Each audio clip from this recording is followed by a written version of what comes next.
watching and listening to Conscious Evolution Media, shifting global consciousness at consciousevolutionmedia.com. Today's podcast is brought to you by Kids Talk Foundation, a global nonprofit organization providing youth advocacy, television programming, and training services in the United States, along with comprehensive medical and educational services for the developing world, most recently in Kenya, Africa, where Kids Talk Foundation provides a feeding program, medical care, and educational services to over 1,300 young people each day. Please help our youth and place your donation. Go to www.kidstalk.org.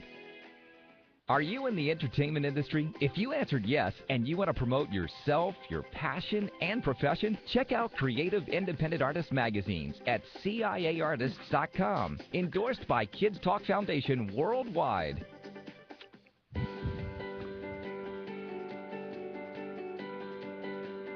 Welcome to the Ninon Speaks Internet TV show. Ninon is an international entrepreneur and philanthropist who's become an influential and positive role model for thousands of people all over the world. Drawing on a rich tapestry of experience from her adventures both in front of and behind the camera, Ninon captivates, entertains, and inspires audiences from all walks of life. Her motto is, "Nothing happens without you." Now, here's your host, Ninon de Verde Rosa. Welcome to Ninon Speaks. Yes, wow, my goodness, have we had a, what do we call it, 2012? I think a lot of people are quite excited. It's kind of disappeared into the background. I'm not so excited about it disappearing because I had some incredible moments in 2012, but then, you know, I'm on that positive side of life, so life is always good. We always look at the positive side. But now I'm actually into 2013 and really, really excited because a lot of incredible things have happened. Number one, I made it to 2013, so here we are, hallelujah. And this is our first show of the year, and so that's amazing. And we also have Conscious Evolution Media, and they just came, this is their first show, actually, that I'm having on here, and that's also very exciting with Steve Toth, who is the producer and founder of Conscious Evolution Media. So that's exciting. And then, of course, the guest. We have our guest, who is Don Hanneman, and he's absolutely amazing. I've been reading a little bit about him, and he's had a rather a different life, and it's rather a different story we're going to cover, but also in the media. So welcome, Dan. How are you today? Excellent. I'm such an honor to be here. Oh, it's an honor to have you on my first show. You're bringing out my first show, and it's amazing. I love it. Yeah, I saw that was happening, and I saw the network that was coming on. I'm like, oh, this is awesome. Right now, during the shift and going into 2013, right here on this first show on this network, this is just really awesome. It is awesome. I'm also honored to be here, Steve Toth, and congratulations, Steve. He's in the media room actually in Denver. He's out of Denver. I'm in Las Vegas. And Dan, where are you? I live in the outskirts of the Chicago area. Awesome. So it's lovely and cold there, right? Yeah, nice and lovely and cold. It's actually pretty mild for this time of year. So we've been lucky that way.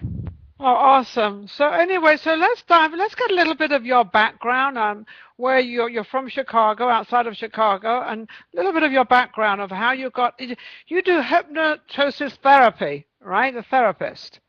Hypnosis therapist, right? Mm-hmm. That's correct. It is one of the things that I do and have done. I incorporate that into work that I do by phone now. That it integrates energy clearing and prayer work along with principle hypnosis. So I don't do a lot of formal hypnosis anymore, but that is part of my background. Yeah, because I was rather fascinated by that, because I know there's a lot of people that get hypnotized and they have all these different shows. In fact, I think I went to one once and it was very exciting. I can't remember what happened to me, whether I was conscious or unconscious or what went on. But in a therapist, I thought that was quite unusual. And why did you gravitate to that at the beginning of your career? It really, what really captivated me was the understanding that everything really is driven by the subconscious mind. And so the subconscious mind, for your listeners, are probably aware of what it is, but the subconscious mind being a part of our mind that really is the driving engine of the way we're being in the world. So when I really grasp that idea, I really want to start working with the subconscious mind, because that's what's allowing us to do all the things that we do. So that's what really drew me to it, rather than working in therapy, for example, where you're working a little bit more conscious to conscious mind, and it can be still a very good and effective, yet it's not as powerful as when used in combination with something like hypnosis.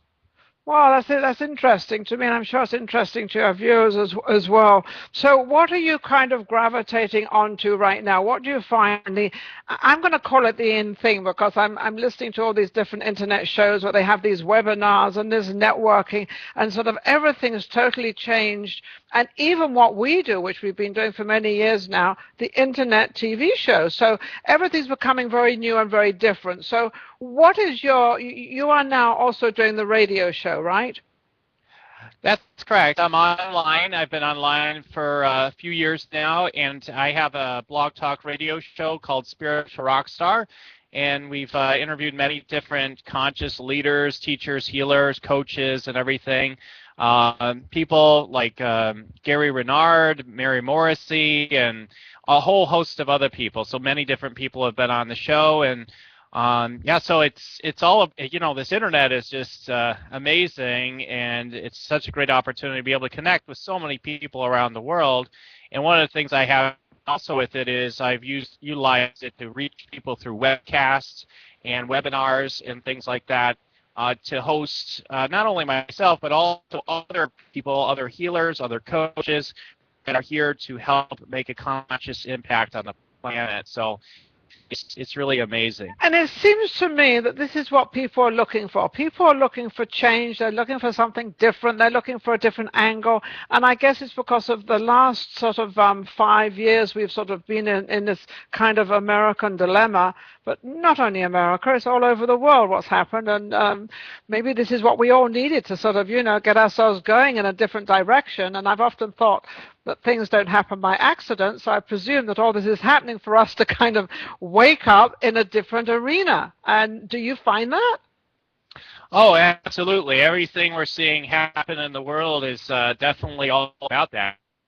It's about us really straight into all of who we really are, rather than the old ideas and constructs that we've together for ourselves. So we're not just the good old USA, so to speak, like all these different constructs, like the good old USA and all this nationalism, for example. Yeah. Just to take one little slice of the pie, or we're not just that.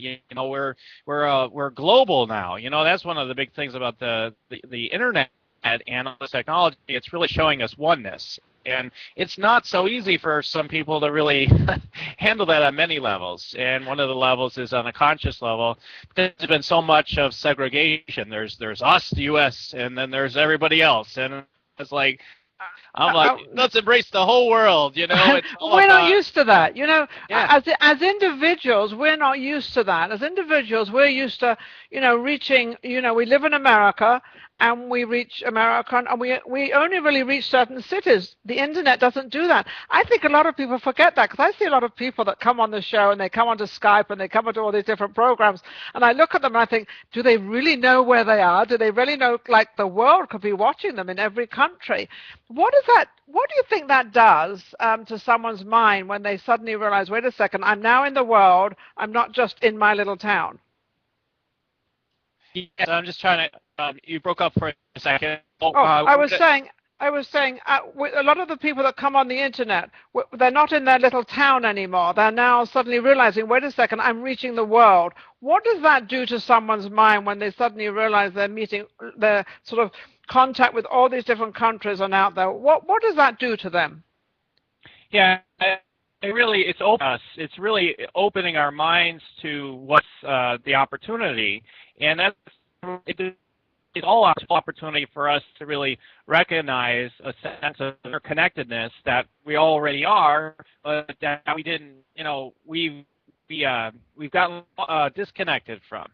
I'm imagining people to live outdoors more, and all of a had a little bit more of a sense of that, but now it's so segmented, and the U.S., for example, just pick on us for a second in terms of like how we've gotten disconnected with our homes and our TVs and this and that and other thing, and then you open it up to where we're able to interact with people around the world through these mediums, and we begin to realize, wow, we all are really one. This is one community. It is. Well, yeah. You just said it. We don't have our little community anymore, and this is what's done to people's minds, that they must realize that they're not in that little one community of where they're from. They're now reaching different, not only the whole of America, you're reaching different countries. On that, I have to take a break, not for a commercial, but I have to say we're now being featured, Dan, on Blog TV. Blog TV has picked us up, so we're on their front page. So this is also an honor. So we're being honored everywhere, which is wonderful, and it's amazing. So we're very excited, and thank you, Blog TV, for picking us up, and let's make the show exciting for you. Anyway, back to where I was at. I just wanted to know from you, Dan, what does this do to people's minds of getting them into this sort of fixation of not being in one place but reaching somewhere else? Do they think they get scared? Do they think they get nervous? Do they get worried? What happens to them?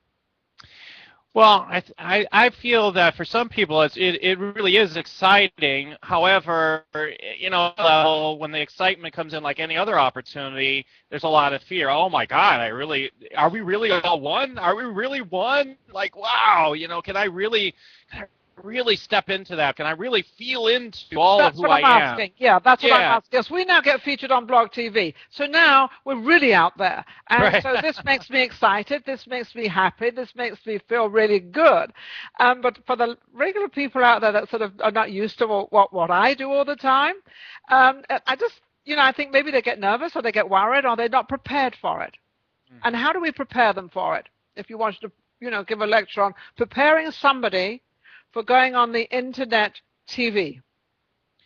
Well, what I would say just overall about whether it's internet TV or a radio show or whatever it is just to do it and get over it. We make it is a big deal in a way, and yet it's not. We make too big of a deal of it. And one of the big things I talk about is this whole thing of people feeling invisible and moving out of that and stepping into their true authentic power of who they are, what I call being invincible, being that you're really just deciding that you're going to let all of yourself come out and through into the world, and you're willing to step on any platform that allows you to claim more of that. And the more that we allow ourselves to interact like this and to step into the oneness that we are and to have these conscious dialogues, the more we're able to expand consciousness and allows us to have new breakthroughs, to be able to realize something new, that there's so many opportunities. We're not limited. We're not finite.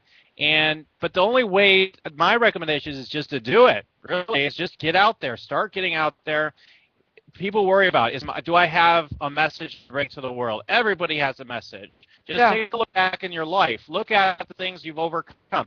Everybody's overcome something. And if you bring that message and what you learn through whatever it is you've come through, and no matter how big or small you think it is, it doesn't matter. Someone in the world wants to hear about that, and it helps them to other people to wake up to something new, and it comforts them and inspires them and helps them to move forward. That's what conscious impact and waking up is all about. So I've got a question here actually from Evolution Media, and it says, what is your understanding, your personal understanding of consciousness? Yeah, well, to me, consciousness means is everything. Consciousness is just everything, and so we're all just dancing within one big consciousness, and it's just like, it's the best way I could explain that is we're just like one big brain, If we were able to try to put it into a concept that you can wrap your mind around, it's like we're one big brain, and consciousness to me is that, and it's about realizing that we are all one interconnected, that life wants to work for us, that there is a reasoning for ever experienced. So the parts of ourselves that are experiencing different things have taken on those functions for a certain period of time, just like our bodies can go into disease at certain times. Different parts of the world go on into different struggles and challenges because something wants to happen that gets triggered through those experiences, not only for those people there, but for the entire consciousness. So there is a higher aspect to it all, but from the limited perspective of the mind, it's really hard to just kind of understand all those things. Yeah, and I agree with that. But I think what I'm trying to get at is that I see so many people are not conscious, especially in this day and age, are not conscious of what they're saying or what's around them, and they seem to be living in a sort of a, I don't know, in a world of their own, and they're not really concerned about other people. They're sort of, more into themselves and rather less, in other words, freeing up themselves and being more conscious of people around them and things that are happening and enjoying life more. How does that work for people that are so closed, I call them, unconscious? Mm-hmm, right.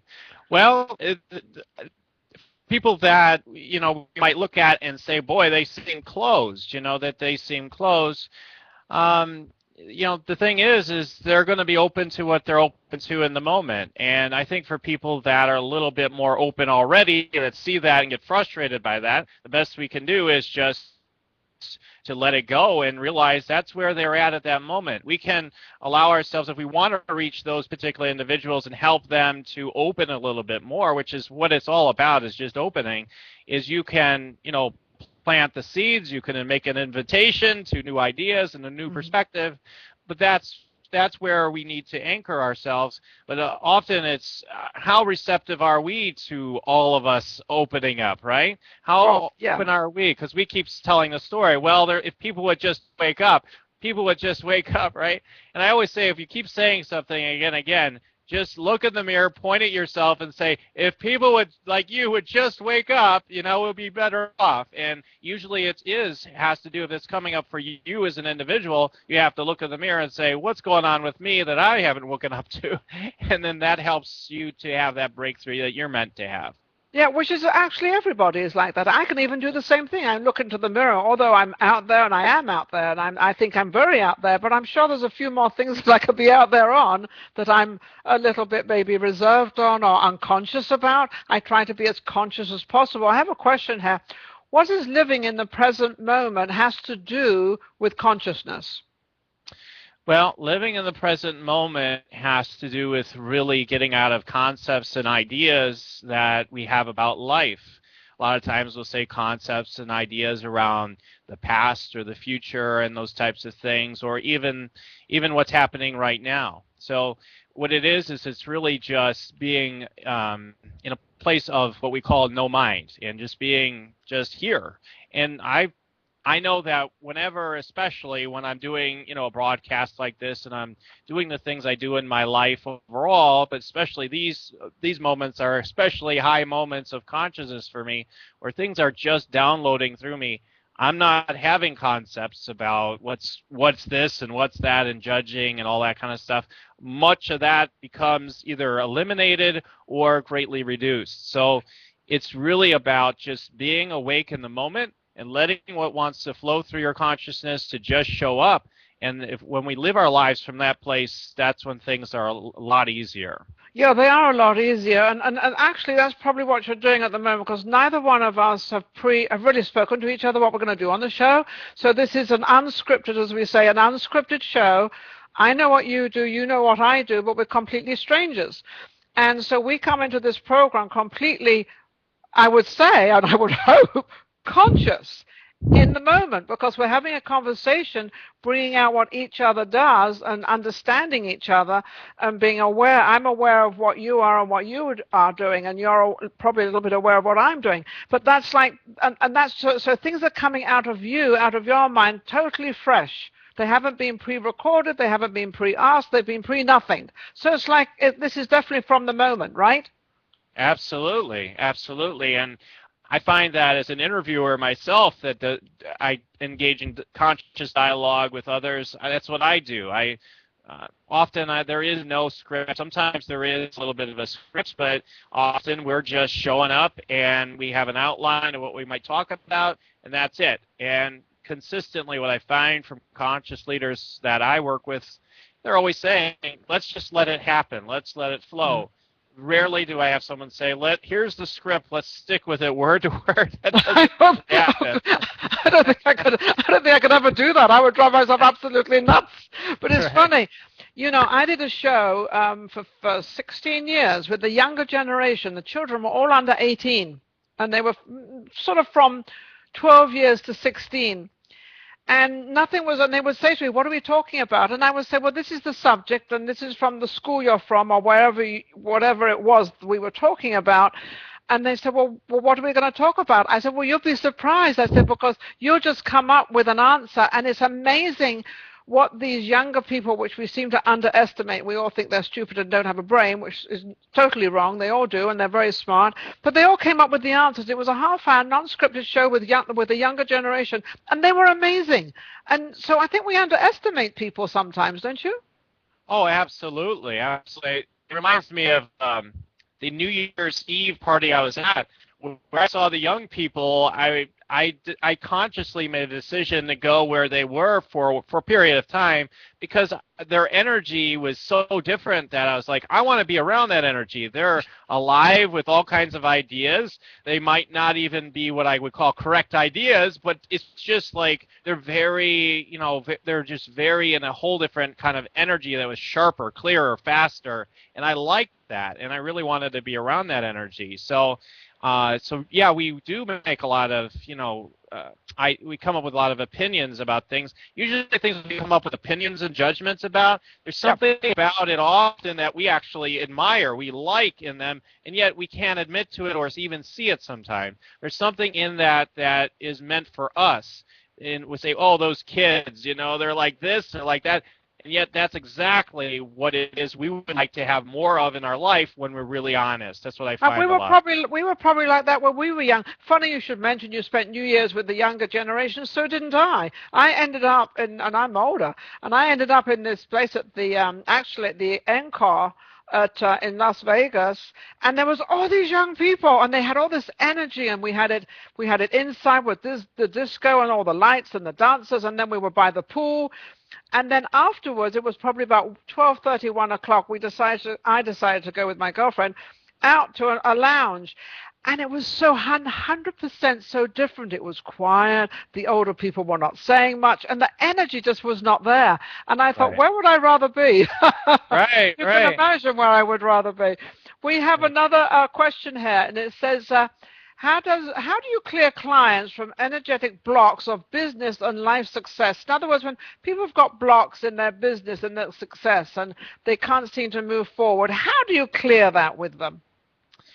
Well, one of the things I'm able to do myself is I intuitively am able to see what's going on with somebody. So I do have intuition and psychic ability to be able to just feel it, see it, understand it in their energy. So I just pick up on that right away. And the thing is I'll be able to know what's going on and be able to see that they're afraid or they're feeling like they're going to get squashed. Like I work with a lot of healers, so a lot of healers feel like they're going to be killed again, like they've had past lives. Well, you work with a lot of people in the business, actually, don't you, that actually do the same business as you do? Aspects. Yeah. Because you're known as the what? You're known as the BlockBuster.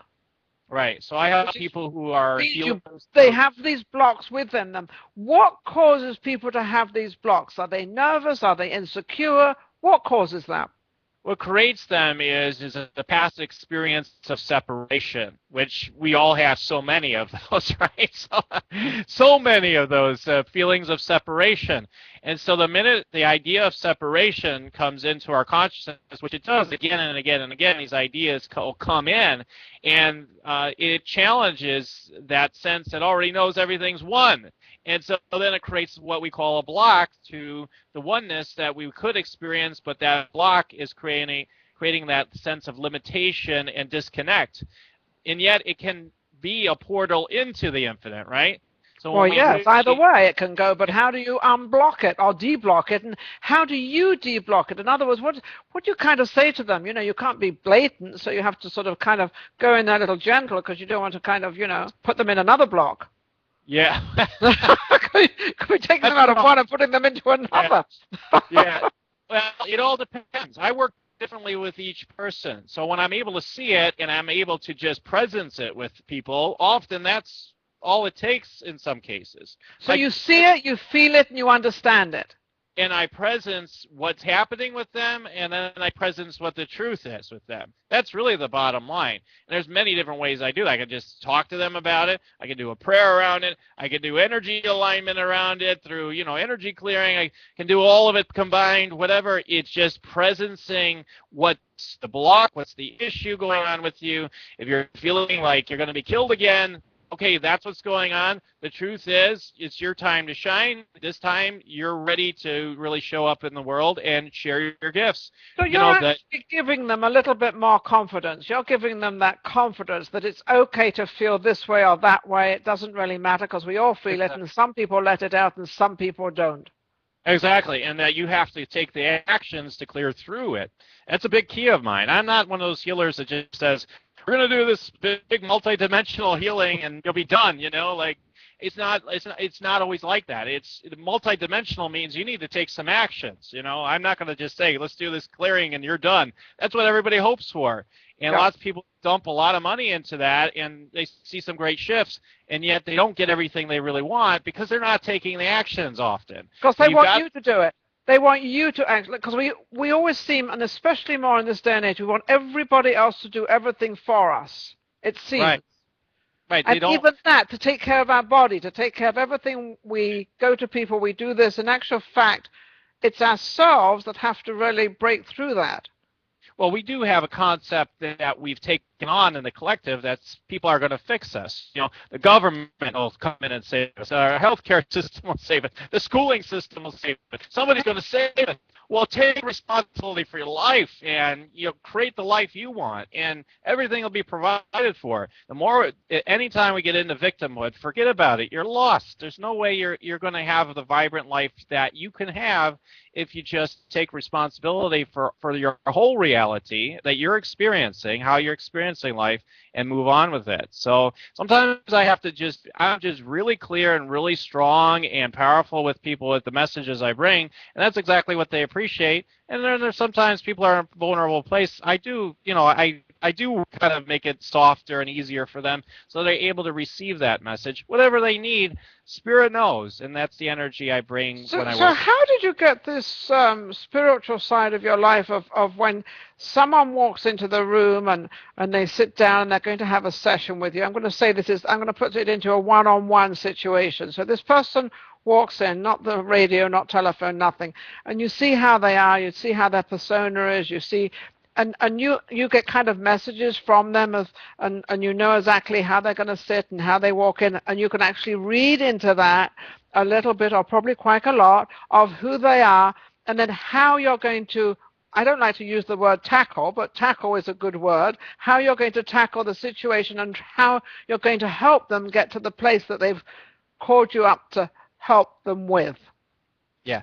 Often the way, it's a little bit like that. I can feel someone's energy without even knowing their name or anything. Like I can just feel into energy and just know what's going on. So I could just know somebody's coming over this afternoon and probably give you a fair description of who they are and what they're like. And you could just say, someone's coming over, and I could start telling you about them. And it'd probably be pretty accurate because I just pick up on things. I know what's going on when I tune in. When I'm tuning in consciously and focused there, I know it's always there. It's always there for all of us. It's when we're tuning in, we really know what that is.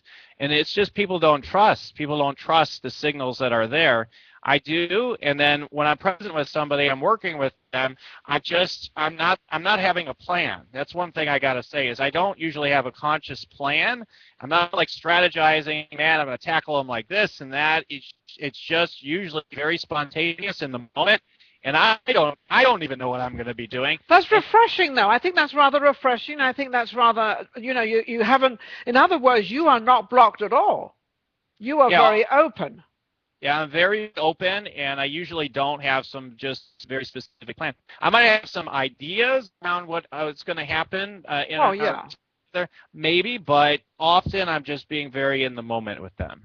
You are. Now, you wrote a book called Wake Up, Live the Life You Love. And, let's get a lot of ours, but 2013 just started, and let's get a lot of people out there, live and love and just understand what you have.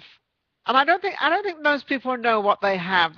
We just have our body. This is all we have. I mean, we have stuff around us, and we have homes and cars and all that stuff, but really, if we just have our body has to go to the car and drive it. So this is all we have.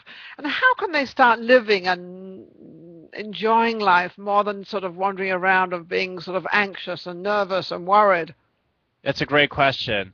I feel one of the best ways you can do it is just start tapping into what it is you really want in your life. It's that simple. And really asking that question constantly. What is it I truly want in my life? Not, most people you ask, the everyday person you might ask will say, I want millions of dollars, I want tons of time off, I want my soulmate today, or whatever. I want all this stuff. And the truth is they don't really want the things they're saying they want. So they haven't taken the time to really be conscious about what is deep inside what they really want. And often you can learn a lot about that just by really getting present, journaling about it, meditating about it, just asking the right questions again and again. You want to be constantly in the possibility questions. What's possible? Everything's possible, right? You got to start with that premise. And I'm responsible for the kind of life that I'm experiencing. So given that, what kind of possibilities do I want to court into my life? If you keep wanting to court in when you're dating, you just keep saying they're all jerks. They're all jerks. You keep jerks showing up all the time, right? So We've got to give them a chance. But I think not only giving them a chance, I think it's more giving yourself a chance than giving them a chance. Give yourself a chance to understand them a little bit, and it might be, instead of them being a jerk, they might end up being a good friend. Doesn't mean you're going to date them and marry them and do all that stuff, but as you get attached to yourself before you say all these statements, correct? Right, exactly. I mean, there's people that say, never going to happen for me. I'm never going to have a soulmate. I'm never going to, have anybody I'll marry. I have family members that have said that, and then it ends up something else happens for them because they let themselves be open enough to let something else happen. And I see it with people in career a lot. Like they feel like, man, I could be a healer, but I'm stuck, and maybe it's not going to happen for me. Maybe I just can't do it. Maybe I have no gifts. Maybe I have no talent. And no matter how talented they are, they'll still have that thought. And the truth is the only way to get through that is you just keep getting out there and helping people with the gifts that you have. And whatever it is, like, you've got to do the thing that you keep saying you don't have enough of, or you can't do it or whatever. You've got to do it. Like, that's the reason why you got to do it. I don't have the money to do that. Well, that's why you've got to do it. You've got then go out and get some money. And you're right, because if it's going to be a maybe, if you say, well, maybe, or I can't do that. If you say I can't do that, you won't do it. Exactly. And if you say it's going to be a maybe, it's going to be a maybe. Exactly. It's never going to actually happen. So what you're saying is people have got to start thinking 2013 more positive, correct, about themselves. Totally unlimited possibilities is where we need to be. That's need to be in the consciousness to allow ourselves to experience more of life, the life that we want. And then we'll keep saying, consciousness is evolving, like we've been saying for years, right? Yeah. Consciousness is evolving. It is evolving. And the thing is we can't keep looking out into the world, looking at challenges that are going on and saying, well, we're getting there, but it's not there yet.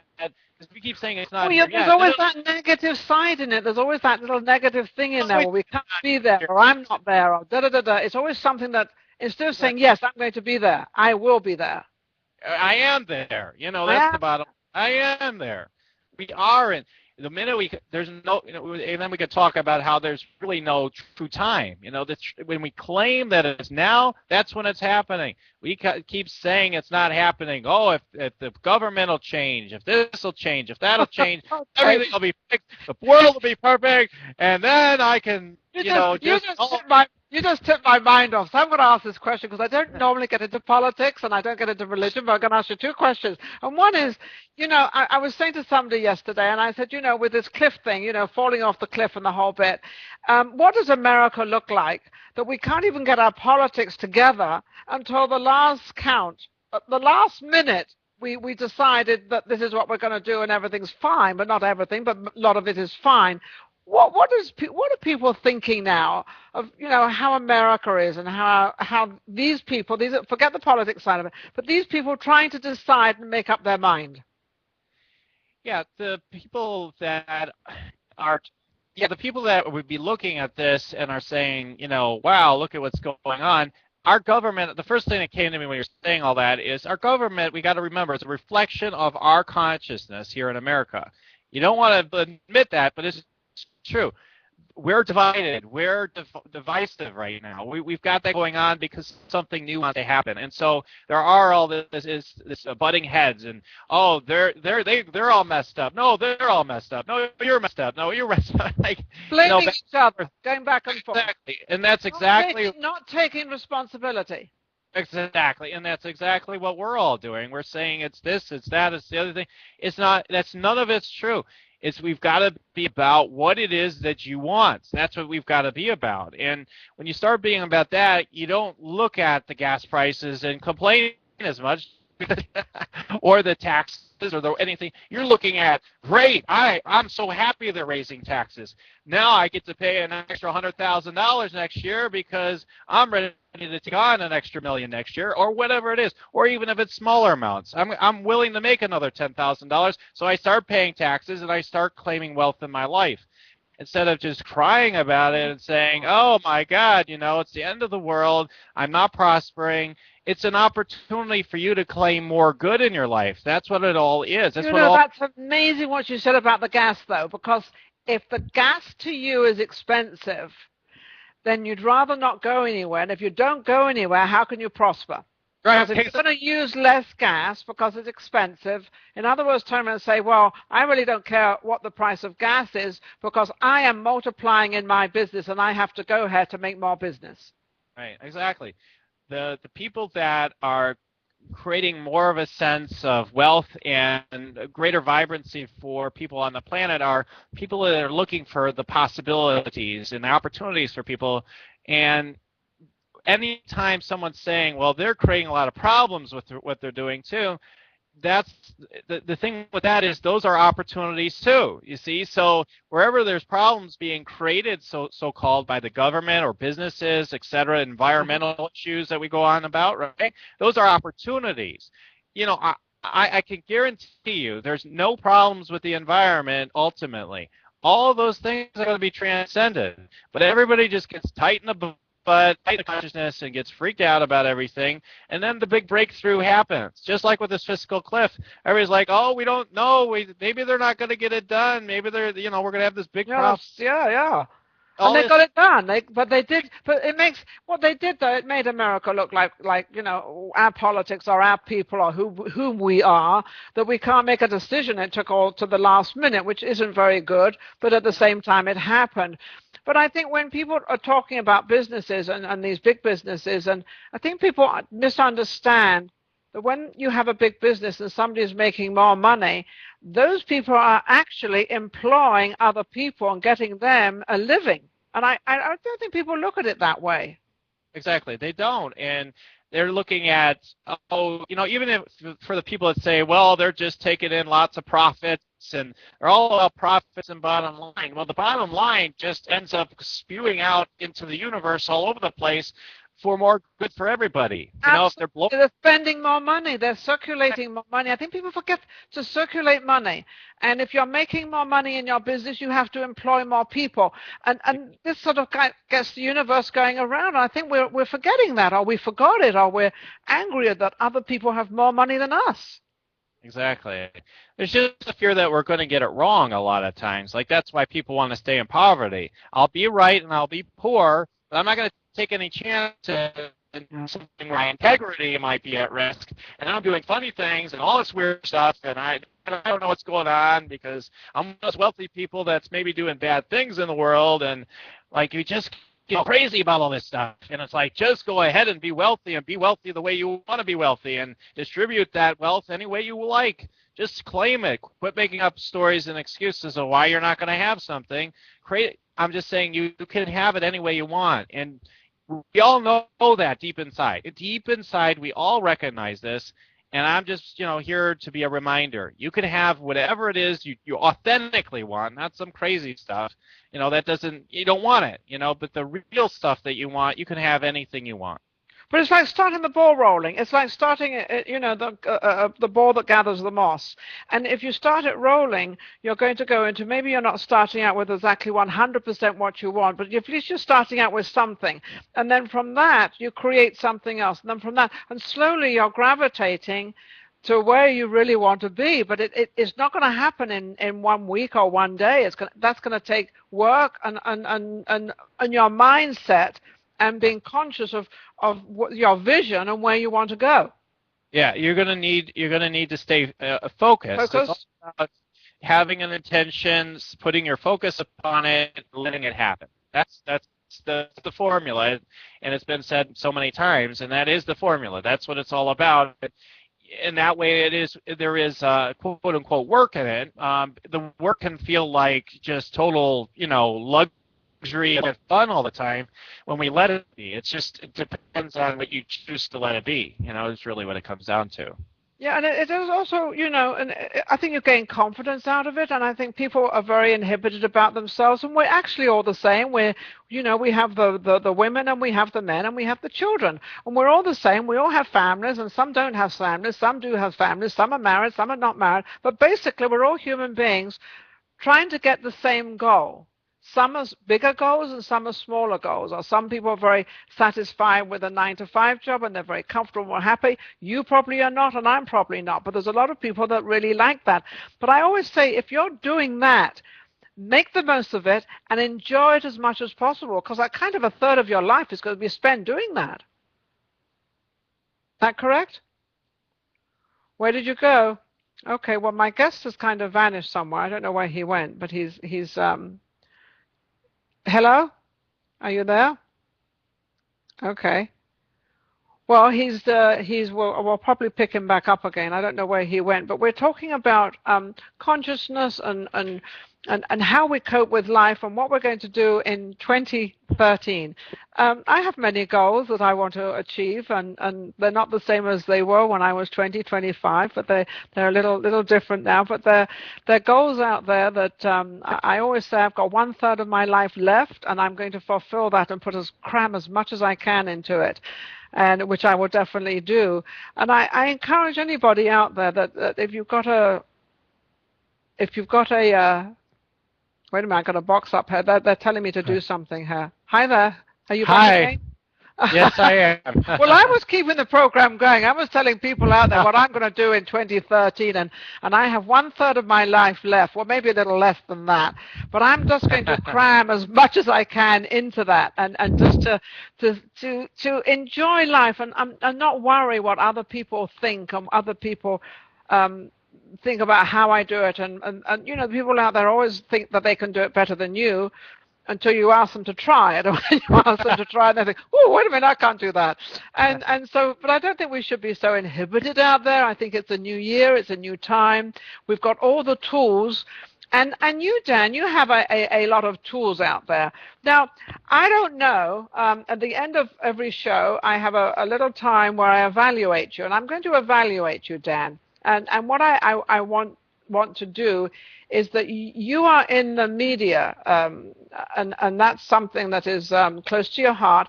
How deep do you want to get into media? Because I notice you're only doing a radio show, and maybe you should be doing an internet TV show. Dan.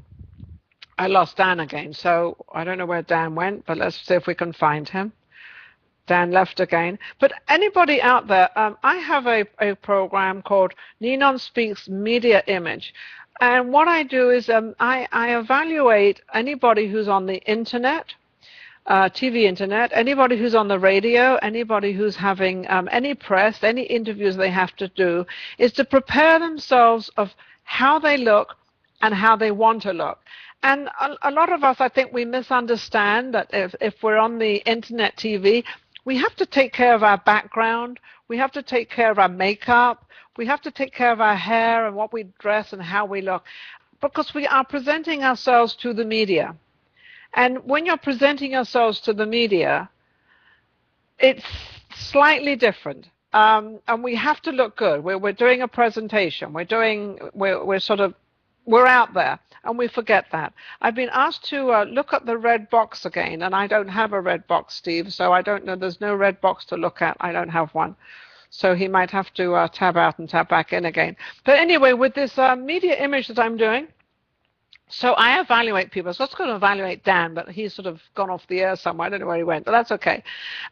So what I want people to do out there for my last little sort of 8 minutes of my show is to, whenever you go onto the TV, or whenever you're doing a internet program, or whether you're doing a radio program, it's how you're dressed. Even with a radio program where you can't be seen, you can still, if you feel good and you're dressed good and you look good, then you'll feel good and your presentation will come over better. So you've got to put yourself into that frame of mind and prepare yourself to have that energy that you're going to put out there, whether it's on an interview, or it doesn't matter what it is. It doesn't matter at all. It's when you're presenting yourself out there to the audience and who you want to capture and who you want to see. So you've got to make sure that, you know, your energy is on top. You've got to make sure everything, your whole being is how you want to present yourself, because what people see is who you are. And if you're on television and your background doesn't look good, that's no good. Are you there, Dan? I mean, yes, I am. Oh, you are. I'm talking away, thinking you're not there. Oh, good. Well, I did drop off, and I'm back now. You're back now. Well, what I wanted to do, I want to evaluate you of your show. Now, what I was asking you was, do you want to go on internet TV? Do you think you're ready for that? Well, I didn't come on your show to talk about that type of thing, about internet TV and me being on it, so I'd rather not, talk about that today. Okay, that's fine. Now, when you go on to your radio show, do you prepare yourself with your energy and how you are, and do you, because they're not going to see you, and so do you have like 15 minutes or half an hour before you get onto that show to get yourself into the position of talking? Yeah, sure. Yeah,